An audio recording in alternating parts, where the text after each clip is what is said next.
బాధపడ్డారా? చాలా మస్తు సార్లు అసలు ఏంటిది ఓసారి జారితే అసలు ఏంటిది ఇంట్లో రేపు నేను పోతే నా భార్య పిల్లలు ఎట్లా అనేది చాలా దీనంగా ఉంటుంది.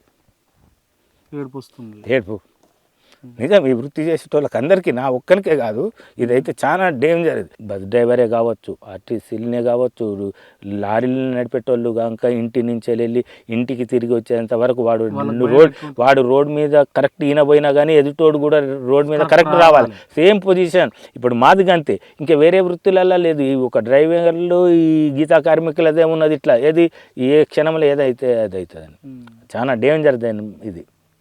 అందుకనే ఈ వృత్తి, ఎందుకంటే ఇది లేకనే చేస్తున్నా.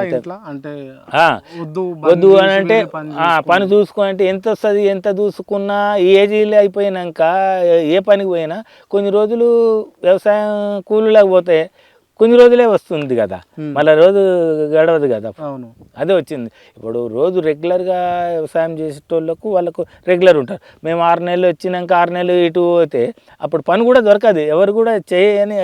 ఎందుకంటే మా ఆయన ఏడా చేస్తాడు అనే కాడికే వచ్చారు.